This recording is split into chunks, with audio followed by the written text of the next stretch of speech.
कानून लाकर यहाँ पर मनीष जी, क्या यहाँ पर बड़ा डेंट आपको मिलता हुआ दिख रहा है? कितना असर इसका बिहार में आप देख रहे हैं मनीष जी? 5 सेकंड का जवाब ले लें।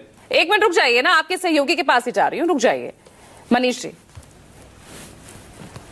पूजा जी, आदरणीय नीतीश कुमार जी के रहते सबसे पहले तो बिहार के मुसलमान को डरने की आवश्यकता नहीं।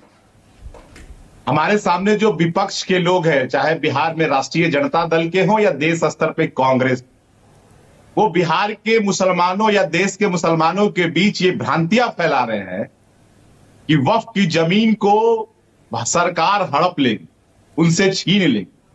जबकि हमारे नेता आदरणीय नीतीश कुमार जी तमाम बिहार के धार्मिक मुस्लिम संगठनों के नेता से मुख्यमंत्री आवास में मुलाकात की और जो उनकी समस्या थी, सारी समस्या को गंभीरता पूर्वक सुनकर और उसे जेपीसी में भेजवाया गया और वो सारी की सारी बातें नए कानून में आ भी गई।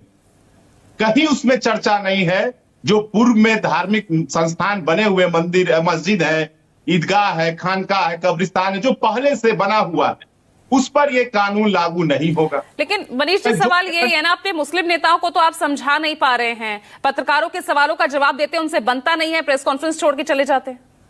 पूजा जी बिल्कुल समझा पा रहे हैं आपको ये कौन कह दिया कि हम नहीं समझा पा रहे? कल जो हमारे पार्टी के कार्यालय में प्रेस कॉन्फ्रेंस किया गया था, वो कौन लोग थे?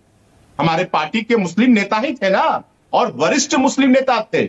सुन्नी वक्फ बोर्ड के अध्यक्ष थे, एमएलसी थे, सिया वक्फ बोर्ड के अध्यक्ष थे, हमारी पार्टी की प्रवक्ता अंजुम जी अफजल अब्बास साहब कुछ नहीं बोले, गुलाम गौस साहब कुछ नहीं बोले, उनको सुनना चाह रहे थे, उनसे सवाल भी पत्रकार कर रहे थे, बिना जवाब दिए चले गए।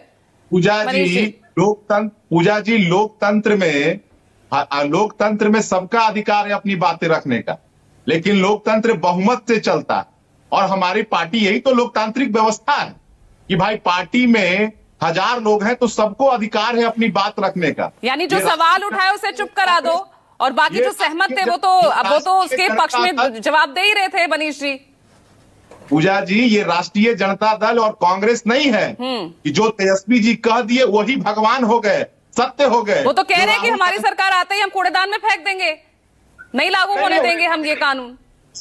यही तो हम कह रहे हैं कि तेजस्वी जी दिन भर संविधान बचाने की बात करते हैं, लेकिन जो लोकसभा सदन में जो चीज पारित हुई है, सदन से और बहुमत से, लोकतंत्र में क्या चीज होती है? लोकतंत्र में बहुमत की बात होती है और सदन में दोनों सदन से मामला जेपीसी में गया, जेपीसी में तमाम दल के लोग थे, उसमें अपने अपने विचार प्रकट किया और कैबिनेट में उसके बाद दोनों सदन में बहुमत से पास हुआ। तो लोकतंत्र में बहुमत की बात होती है, सदन से पास हुआ, उसके बाद राष्ट्रपति जवाब दीजिए जयंत जी,